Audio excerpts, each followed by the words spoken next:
اے اللہ حضور صلی اللہ علیہ وسلم کو ایسے ٹھکانے پہ پہنچائیے جو آپ کے نزد مقرب ہو۔ علماء کے نزدیک مقصد مقرب یعنی مقرب ٹھکانے مختلف اقوال ہیں۔ علامہ سخاوی کہتے ہیں کہ محتمل ہے کہ اس سے وسیلہ مراد ہو، یا مقام محمود، یا آپ کا عرش پر تشریف رکھنا، یا آپ کا وہ مقام عالی جو سب سے اعلیٰ ہو، وہ عرفہ۔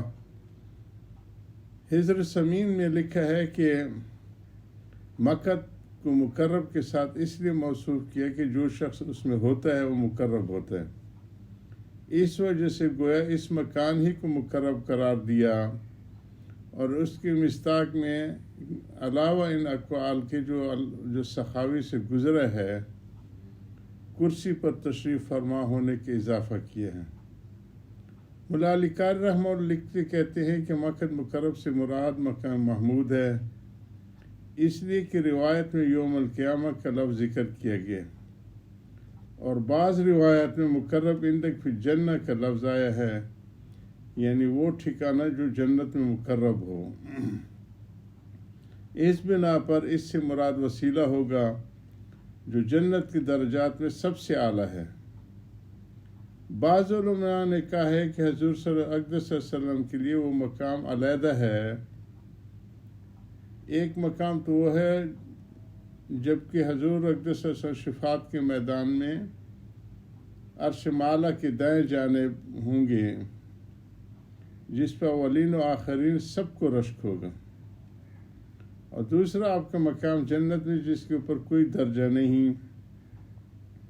بخاری شریف کی ایک بہت طویل حدیث میں جس میں نبی کریم صلی اللہ علیہ وسلم کا بہت طویل خواب، جس میں حضور اقدس صلی اللہ علیہ وسلم نے دوزخ، جنت وغیرہ، زناکار، سودخور وغیرہ لوگوں کے ٹھکانے دیکھے، اس کے آخر میں ہے کہ پھر وہ دونوں فرشتے مجھے ایک گھر میں لے گئے جس سے زیادہ حسین اور بہتر مکان میں نہیں دیکھا تھا۔ اس میں بہت سے بوڑھے اور جوان عورتیں اور بچے تھے۔ اس کے بعد وہاں سے نکال کر مجھے وہ ایک درخت پر لے گئے، وہاں ایک مکان پہلے سے بھی بہت بڑھیا تھا۔ میرے پوچھنے پر انہوں نے بتایا کہ پہلا مکان عام مسلمانوں کا ہے اور یہ شہداء کا۔ اس کے بعد انہوں نے کہا کہ ذرا اور اوپر سر اٹھائیے۔ میں نے سر اٹھا کر دیکھا تو ایک ابر سا نظر آیا۔ میں نے کہا اس کو بھی دیکھ لوں۔ ان فرشتوں نے کہا کہ ابھی آپ کی عمر باقی ہے، جب عمر پوری ہو جائے گی جب آپ اس میں تشریف لائیں گے۔ درود شریف کی مختلف احادیث میں مختلف الفاظ پر شفاعت واجب ہونے کا وعدہ پہلے بھی گزر چکا ہے، آئندہ بھی آ رہا ہے۔ کسی قیدی یا مجرم کو اگر یہ معلوم ہو جائے کہ حاکم کے یہاں فلاں شخص کا اثر ہے اور اس کی سفارش حاکم کے یہاں بڑی وقوع ہوتی ہے، وقت والی ہوتی ہے، تو اس سفارشی کو خوشامد میں کتنی دور دھوپ کی جاتی ہیں۔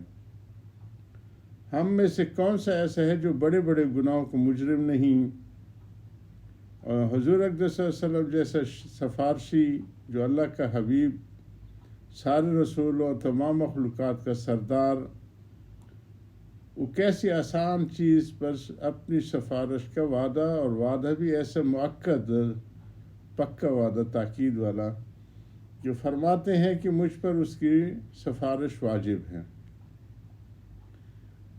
پھر بھی ہم لوگ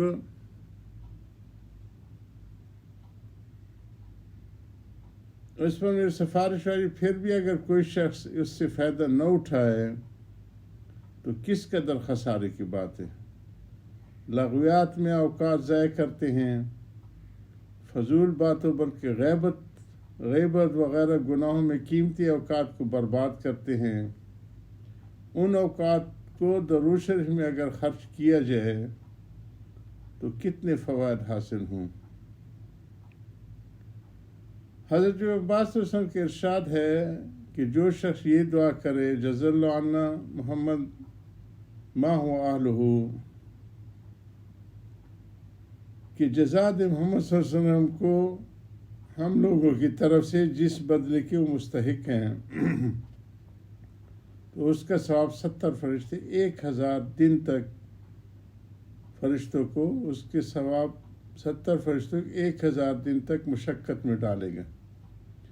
نزہۃ المجالس میں بروایت طبرانی حضرت جابر رضی اللہ عنہ کی حدیث سے حضور اکرم صلی اللہ علیہ وسلم کی ارشاد نقل کیا گیا ہے کہ جو شخص صبح شام یہ درود سے پڑھے علم رب محمد صلی علی محمد وعلی آل محمد وعزی محمد صلی اللہ علیہ وسلم ما هو آلہ، وہ اس کا ثواب لکھنے والوں کے 1000 دن تک مشقت میں ڈالے رکھے گا۔ مشقت میں ڈالے کا مطلب یہ ہے کہ وہ 1000 دن تک اس کا ثواب لکھتے لکھتے تھک جائیں گے۔ بعض علماء نے جس بدلے کی مستحق ہیں کی جگہ جو بدلہ اللہ کی شان کے مناسب ہے لکھا ہے، یعنی جتنا بدلہ عطا کرنا تیری شیان شان ہو وہ عطا فرما، اور اللہ تعالیٰ کی شان کے مناسب بالخصوص اپنے محبوب کے لیے ظاہر ہے کہ بے انتہا ہوگا۔ حضرت حسن بصری رضی اللہ رحمۃ اللہ علیہ سے ایک طویل درود شریف کے ذیل میں نقل کیا گیا ہے کہ وہ اپنے درود میں یہ الفاظ بھی پڑھا کرتے تھے، وَعِزِّ عَنَّا خَيْرَ مَا جَزَيْتَ نَبِيًّا عَنْ أُمَّتِهِ، کہ اے اللہ حضور کو ہماری طرف سے اس سے زیادہ بہتر بدلہ عطا فرمائیے جتنا کسی نبی کو اس کی امت کی طرف سے آپ نے عطا فرمایا۔ یا رب صلی وسلم دائما ابدا علی حبیبک خیر خلق کلہم والحبیب الذی ترجى الشفاعة لكل حول من الاحوال مقتحم۔ اللهم صل علی محمد عبدک ورسولک صلی علی المؤمنین والمؤمنات والمسلمین والمسلمات۔ اللهم صل علی محمد صلاة تنجینا بها من جميع الاحوال والآفات وتكشف لنا بها جميع الحاجات وتطهرنا بها من جميع السيئات وترفعنا بها عندك أعلى درجات وتبلغنا بها أكثر غايات من جميع الخيرات في الحياة بعد الممات إنك على كل شيء قدير۔ وآخر دعوانا الحمد لله رب العالمين۔